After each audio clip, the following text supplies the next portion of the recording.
జై తెలంగాణ అందరికీ నమస్కారం. తెలంగాణ జాగృతి జనంబాట కార్యక్రమంలో భాగంగా ఇవాళ సూర్యాపేట జిల్లాకు రావడం జరిగింది. మరి సూర్యాపేట జిల్లా ముందు నుండి కూడా సాయుధ పోరాటానికి పెట్టింది పేరుగా, విప్లవోద్యమాలకు పెట్టింది పేరుగా, ప్రజలను జాగృతం చేసేటటువంటి జిల్లాగా సూర్యాపేట జిల్లాను మేమందరం కూడా తలుచుకుంటూ ఉంటాం. మరి అనేక మంది అమరవీరులు ఇప్పుడే కాదు, సాయుధ రైతాంగ పోరాటం నుంచి ఉన్నటువంటి వాళ్ళు బండెనక బండి గట్టి అనేటటువంటి పాటతోని విప్లవోద్యమాన్ని రగిలించినటువంటి బండి యాదగిరి గారు అందరూ కూడా ఇదే ప్రాంతానికి చెందినటువంటి వాళ్ళు. ఆ మహనీయులను అందరినీ తలుచుకుంటూ మరి సూర్యాపేట జిల్లాలో జరగాల్సినటువంటి అభివృద్ధి ఎక్కడ ఆగింది, ఎలా ముందుకెళ్ళొచ్చు, దాంట్లో మాలాంటి సంస్థలు మాలాంటి వ్యక్తులు ఎటువంటి పాత్ర పోషించవచ్చు అనేటటువంటి అంశం మీద ఈ జిల్లా పర్యటన చేస్తూ ఉన్నాం. జాగృతి జనంబాట కార్యక్రమంలో ప్రధానంగా నీటి వనరులు, స్కూళ్ళు, అదేవిధంగా హాస్పిటల్స్ మీద మేజర్గా ఫోకస్ పెట్టడం జరిగింది. ఇవాళ సూర్యాపేట జిల్లాకి ఎంటర్ అవ్వగానే మరి అరవపల్లి మండలం నుంచి ఎంటర్ అయినాం. అక్కడ కేజీబీవి స్కూల్ చూసినాం.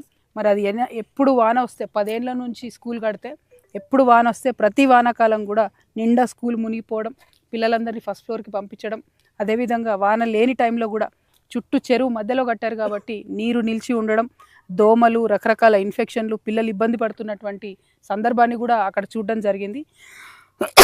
మొన్న ఈ మధ్య వచ్చినటువంటి తుఫాన్లో స్కూల్ మునిగిపోతే జిల్లా కలెక్టర్ గారు వచ్చి కూడా చూసి వెళ్ళారంట. కానీ ఇంతవరకు మరి ఏం చర్యలు చేపట్టారో తెలియదు. నేను కూడా పర్సనల్గా జిల్లా కలెక్టర్ గారు కూడా మాట్లాడతాను, ఏం చర్యలు చేపట్టారో ఏందన్న విషయాన్ని కూడా పరిశీలన చేయడం జరుగుతుంది. అదేవిధంగా ఆ తర్వాత రుద్రమ చెరువుకు వచ్చినాం. మధ్యలో ఎస్ఆర్ఎస్పి కాలువలు పరిశీలన చేసుకుంటూ వచ్చినాం. తెలంగాణలో ఉన్న ప్రతి ఒక్క కాలువ కూడా లైనింగ్ లేకుండా కంప చెట్లు పెరిగి చాలా భయంకరమైన పరిస్థితుల్లో ఉన్నాయి. మరి O&M అని ఒక సపరేట్ డిపార్ట్మెంటే ఉంటుంది ఇరిగేషన్లో, కానీ ఆపరేషన్ అండ్ మెయింటెనెన్స్ అనే ఆ డిపార్ట్మెంట్కి నిధులు ఎన్నడూ 10 ఏళ్ళు బీఆర్ఎస్లో అయినా 2 ఏళ్ళు కాంగ్రెస్లో అయినా ఎన్నడూ నిధులు ఇవ్వలేదు. కాబట్టి ఏ ఒక్క కాలువ కూడా సరిగ్గా ఉన్నటువంటి పరిస్థితి లేదు. మేము చూసినటువంటి మెయిన్ కెనాల్ ఏదైతే ఇక్కడ సూర్యాపేట ప్రాంతానికి నీళ్ళు ఇచ్చేటటువంటి 70 డిస్ట్రిబ్యూటరీ కెనాల్ని మేము చూడడం జరిగింది. చాలా 70 కిలోమీటర్లు పోయేటటువంటి కాలువ, దాదాపు కోదాడ వరకు నీళ్లు తీసుకెళ్లే కాలువ. ఆ కాలువ కూడా ఏమాత్రం కూడా మెయింటెనెన్స్ లేకపోవడం నిజంగా దారుణం. ఆ తర్వాత మేము రుద్రమ చెరువు దగ్గరకు వచ్చినాం. యాజ్ ఇట్ ఈస్గా న్యాచురల్గా 700 ఎకరాల విస్తీర్ణంలో ఉన్నటువంటి చెరువు ఇప్పటికీ ఇక్కడ ప్రాంత ప్రజలకు ఉపయోగపడుతుంది. కానీ ఈ చెరువుకి గోదావరి నీళ్లు రావాల్సినటువంటి అవసరం ఉంది. 1.5 కిలోమీటర్ డిస్ట్రిబ్యూటరీ కాలువ తవ్వకుండా ఉండడం వల్ల ఇప్పుడు కూడా ఇక్కడ నుంచి గోదావరి నీళ్లు రావడం లేదు.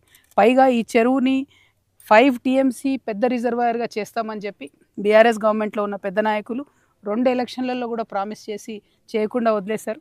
కాంగ్రెస్ వాళ్ళు కూడా ఇప్పుడు వచ్చి మరి దీన్ని లక్నవరం చేస్తాము, టూరిస్ట్ స్పాట్ చేస్తామని చెప్పి చెప్తున్నారట. వాళ్ళు కూడా అనడమే తప్పితే ఒక ఫైల్ కూడా ముందుకు కదలనటువంటి పరిస్థితి ఉంది. అట్లా కాకుండా నల్గొండలో ఏదైతే ఎస్ఆర్ఎస్పి స్టేజ్ 2 పైన ఎక్కడైతే రిజర్వాయర్స్ లేవో నల్గొండలో రిజర్వాయర్స్ రావాల్సినటువంటి అవసరం ఉంది. వరంగల్లో కొన్ని ఉన్నాయి, నల్గొండలో రిజర్వాయర్ లేకపోవడంతో ఈ ప్రాంత రైతాంగం అంతా ఇబ్బంది పడుతూ ఉన్నారు. కాబట్టి రిజర్వాయర్లు కట్టే విధంగా ప్రభుత్వం ప్లాన్ చేయాలని చెప్పి డిమాండ్ చేస్తూ ఉన్నాం. Thank you. జై తెలంగాణ, జై జాగృతి.